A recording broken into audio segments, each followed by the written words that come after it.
ये कहानी है बेंगलोर टू दिल्ली। इस कहानी की शुरुआत बेंगलोर से होती है, दिल्ली तक की है। और ये जैसे जैसे कहानी आगे बढ़ेगी आपको परेशान करेगी, क्योंकि ये कहानी एक बीवी के 17 दिनों की कहानी है।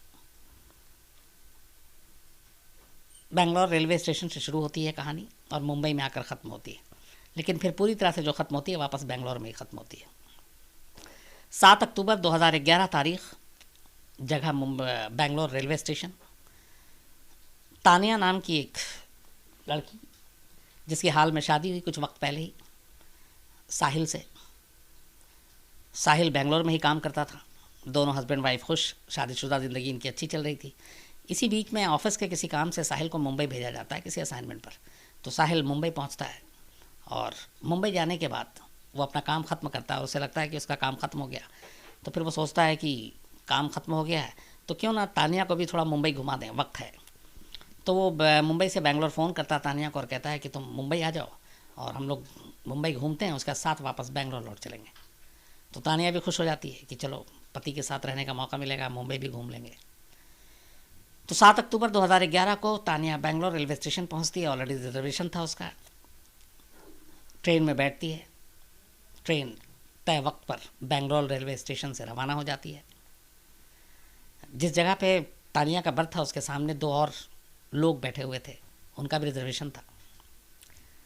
आमतौर पर रेलवे के सफ़र में ये होता है कि जब आप बैठते हैं और ट्रेन में चलते हैं तो शुरुआत में बहुत कम बातचीत होती है, क्योंकि अजनबी मुसाफिर होते हैं सारे, और हम सब आपस में अपना अगर साथ में है कोई उसी से बात करते रहते हैं, गप्पे मारते रहते हैं। तो ऐसे ही हुआ, जब ट्रेन चली तब तक वो अजनबी अजनबी थे, तानिया अपनी चीज़ों में उलझी रही। उसने कुछ कॉल वॉल किया, मोबाइल पे बात की, पति से बात की, घर बात की, और ट्रेन अपना चल रही है। अब ट्रेन चल रही है, थोड़ी देर के बाद कुछ घंटे बीतते हैं। तो जो दोनों अजनबी मुसाफिर सामने की बर्थ पे बैठे थे और वहाँ पे कोई था नहीं, उस जहाँ पे ये बर्थ इन लोगों के थे। थोड़ी देर के बाद हाय हेलो से शुरुआत होती है अजनबी से बातचीत। वो दोनों मेल थे। तानिया भी हाय हेलो करती है, उसे लगता है सफ़र लंबा है, चलो बातचीत कर लेते हैं।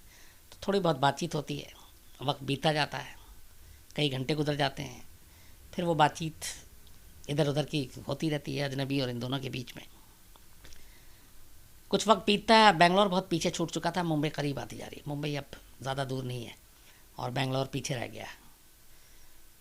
तो अब वक्त इतना बीत गया था कि अब उस दोनों अजनबी से बातचीत के दौरान लगभग बेतकल्लुफ़ हो गई थी पूरी तरह से तानिया, और वो लगातार बातें कर रही थी। सफ़र भी कट रहा था और इतनी बेतकल्लुफ़ हो गई कि कुछ वक्त के बाद जब मुंबई नज़दीक, उन दोनों अजनबी मेहमानों ने, जो हम सफ़र थे ट्रेन में, उन्होंने चाय ऑफ़र किया तानिया को। इससे पहले भी उन्होंने ऑफ़र की, लेकिन तानिया ने मना कर दिया था। लेकिन अब चूँकि बातचीत बहुत कई घंटे साथ हो गए थे तो तानिया इस बार इनकार नहीं कर सकी और उन्होंने चाय दी और चाय उसने पी ली। तानिया चाय पीती है और चाय पीने के थोड़ी ही देर के बाद अचानक उसे लगता है कि नींद आ रही है।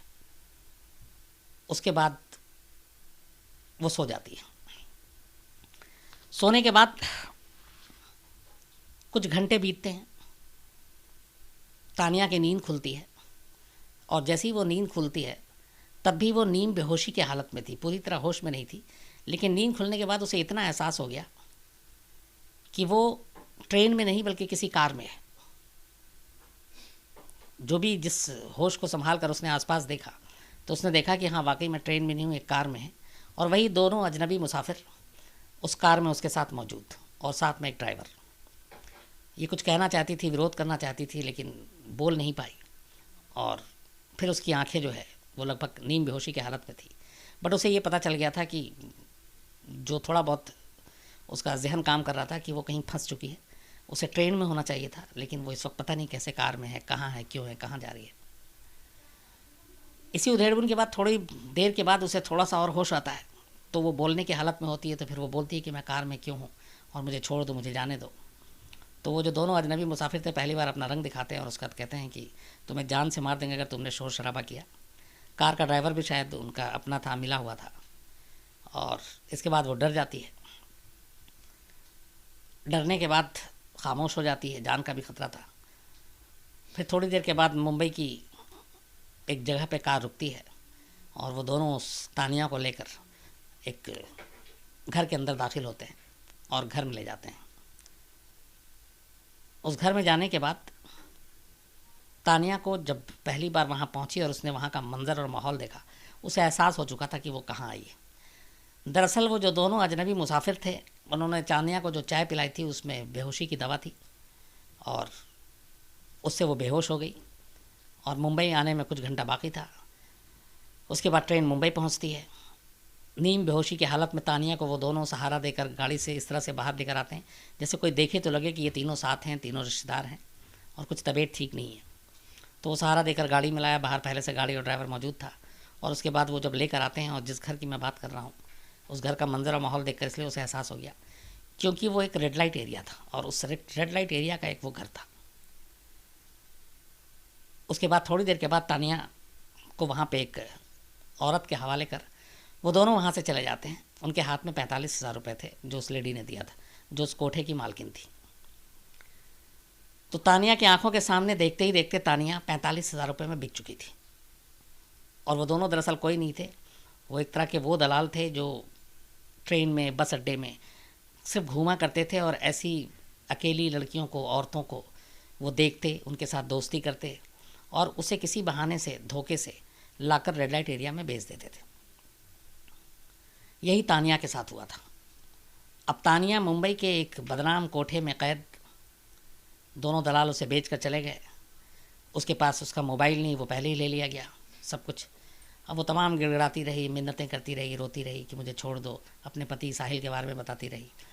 लेकिन वो ऑलरेडी बिक चुकी थी, वो ख़रीद चुके थे, तो उसकी कोई रिहाई मुमकिन नहीं थी। एक आध 2 दिन तो ऐसे ही गुजरता है कैद में और उसे बार बार ये समझाया जाता है कि अब यहाँ से तुम्हारा निकलना मतलब मुमकिन ही नहीं है, तो जो कहा जाए वो करो, तुम जिसमें फरोशी के धंधे में उतरो वरना तुम्हें मारेंगे, पीटेंगे। बट वो ज़िद पे अड़ी रही और उसने कहा कि मैं मर जाऊंगी लेकिन ये नहीं करूंगी। पर वो लोग भी, उन्हें मालूम था कि ऐसे कैसे हैंडल करते हैं, तो उसको बहुत टॉर्चर किया गया, मारा पीटा गया, कमरे में बंद कर दिया गया। कई कई दिन तक वो कमरे में बंद रहती और हर वक्त निगरानी, ज़बरदस्त पहरा। और इस बीच में वक्त बीता गया। उधर साहिल चूँकि स्टेशन पहुंचा था लेने के लिए तानिया को, उसे मालूम था कि वो पहुंचने वाली है, इस ट्रेन से है बर्थ नंबर तक। लेकिन ट्रेन से सब मुसाफिर उतरते हैं, तानिया नहीं उतरती। साहिल परेशान, मोबाइल पे फ़ोन मिलाता है, मोबाइल स्विच ऑफ, घर पे फ़ोन मिलाता है। पता चला कि घर के लोगों ने तो वहाँ बेंगलोर रेलवे स्टेशन से विदा किया था, उनके सामने ट्रेन रवाना हुई थी। अब वो घबरा जाता है, हर तरफ ढूंढता है, पूछता है, लेकिन कहीं तानिया का पता नहीं चलता। तो आखिर में थक हार कर वो अगले दिन मुंबई पुलिस में रिपोर्ट लिखा देता है अपनी बीवी की गुमशुदगी की, और वो सारी चीज़ें कि वो इस ट्रेन से चली थी, इस कोच में थी, इस बर्थ नंबर पे थी। पुलिस भी अपना काम करती है, रेलवे पुलिस, और सबसे पूछताछ करती है, लेकिन तानिया का कुछ पता नहीं चलता है।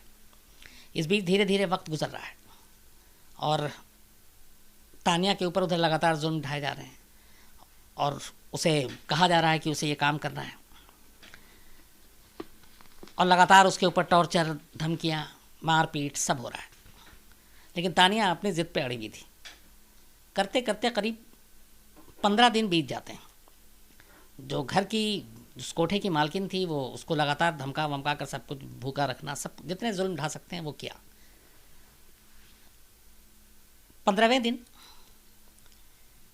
तानिया के पास वही लेडी पहुंचती है और उसको फिर से कहती है कि देखो अब तुम्हारे पास कोई रास्ता नहीं है। कुछ लड़कियों से ज़बरदस्ती उसको कहा जाता है तैयार करो, वो तैयार होती है और फिर थोड़ी देर के बाद उसके कमरे में एक ग्राहक आता है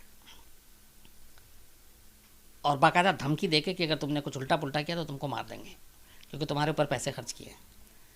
अब 15वें दिन वो एक ग्राहक को कमरे में भेजा जाता है, कमरे का दरवाज़ा अंदर से बंद हो जाता है। अब तानिया को लगा था कि उसकी ज़िंदगी अब ख़त्म है क्योंकि अब बचने का कोई रास्ता नहीं है और शायद अब उसकी आबरू भी नहीं बचेगी। तो इसी उधेड़-बुन में वो जो ग्राहक आता है उसके सामने वो अचानक रोने लगती है और हाथ जोड़ती है, पैर पकड़ती है, मिन्नतें मांगती है, अपने बारे में बताती है और कहती है कि मैं ऐसे ऐसे, मेरा पति यहाँ पे, मैं उसके लिए आई हूँ। और इस तरह से पूरी कहानी वो उस ग्राहक को बता देती है। ग्राहक नसीब अच्छा था तानिया का कि कोई अच्छे दिल वाला था, शरीफ इंसान था। शरीफ यहाँ पे कहूँ कि ना कहूँ ये दूसरी बात है, लेकिन ये कि वो उसकी बातों को सुनकर उसको तानिया से हमदर्दी हो गई। तो उसने कहा ठीक है, मैं तुम्हारे साथ कुछ नहीं करूँगा, बल्कि तुम बताओ क्या मदद करूँ। तो उसने कहा आप मुझे एक अपना मोबाइल दे दो और एक कॉल करना है मुझे। उसने मोबाइल दे दिया। अब बंद कमरे के अंदर तानिया फ़ौरन अपने पति का, साहिल का नंबर मिलाती है और इधर साहिल परेशान लगातार अ, कई दिन हो गए पुलिस में रिपोर्ट लिखाए हुए, तानिया का पता नहीं। बेंगलोर से भी लोग आ गए, फैमिली के भी लोग आ गए, मुंबई में जगह जगह ढूंढ रहे हैं, तानिया का कोई सुराग नहीं। और मोबाइल पे हर घंटी पे उसकी नज़र आहट कि शायद तानिया का फ़ोन हो। और इत्तेफाक से उस दिन अचानक मोबाइल की घंटी बजती है और ये फ़ोन उठाता है अननोन नंबर, और दूसरी तरफ से तानिया की आवाज़ सुनते ही पहले दोनों रोने लगते हैं। फिर तानिया अपनी कहानी बताती है शॉर्ट में, क्योंकि उस वक्त वो फंसी हुई थी। और तानिया को चूँकि ये पता नहीं था, ये मालूम था कि वो एक रेड लाइट एरिया में है, लेकिन कौन से कोठे में है, किस नंबर का कोठा है, ये सारी चीज़ें उसको जानकारी नहीं थी। वो बिल्कुल नई थी इन चीज़ों के लिए। उस ग्राहक ने उसकी मदद की, उसने बताया कि मैं इस जगह पे हूँ। तो फिर उसने पूछा कि पूरा पता बताओ, तो उस ग्राहक ने उसको पूरा एड्रेस दे दिया, क्योंकि वो अक्सर जाया करता था, उसे सब मालूम था। तो उसने ग्राहक के बताया हुए वो पते को अपने पति साहिल को नोट करा दिया।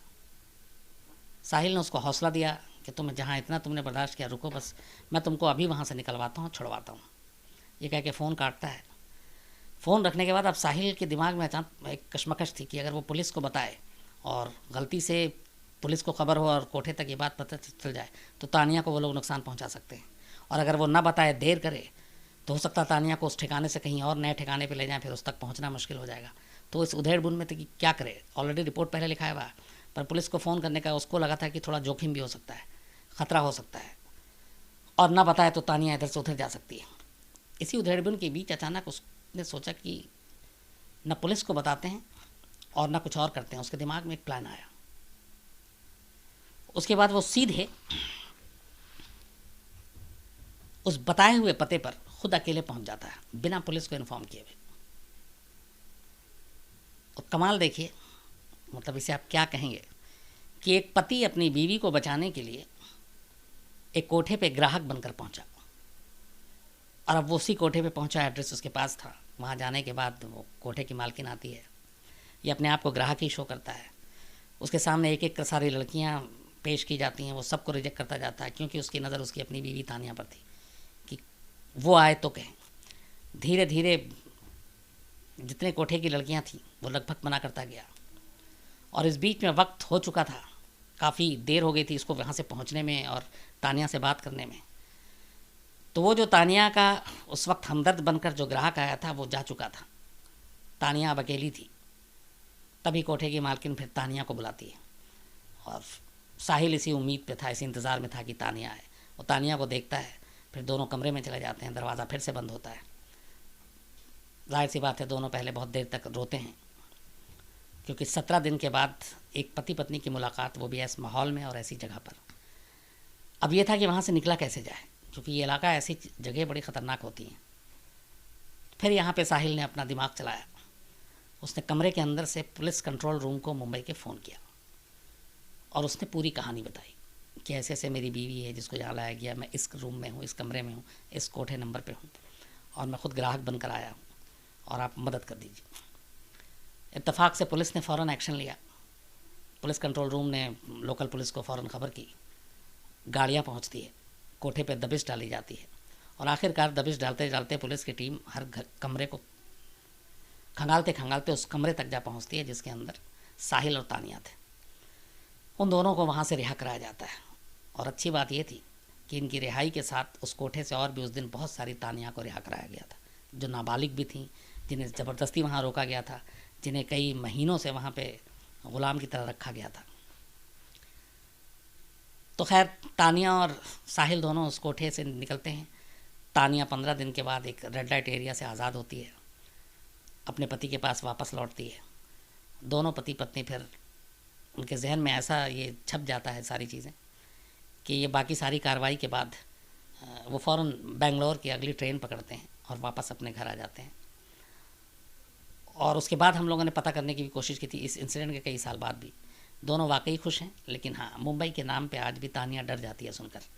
और जो इस कोठे की मालकिन थी सुनीता पुजारी, और उसकी जो असिस्टेंट रमीदा शेख, इन दोनों को पुलिस ने गिरफ़्तार किया। इनके साथ वहाँ से 2 और लोगों को गिरफ़्तार किया गया, 4 लोगों को अरेस्ट किया गया था। और फिर इनके ज़रिए उन 2 लोगों के बारे में पता किया गया जो बेंगलोर से चले थे साथ में तानिया के। पता चला कि वो दलाल थे, और उनका काम ऐसी लड़कियों को, और ऐसे भोले भाली जो औरतें, लड़कियां जो अकेली निकलती हैं, ट्रैवल करती हैं, उनको झांसा देकर, उनको बेहोश करके इस तरह से लाकर कोठे पे बेचना था। उनकी निशानदेही पर थोड़ा वक्त लगा, लेकिन वो दोनों दलाल भी गिरफ़्तार हुए, इन सबको सज़ा भी हुई।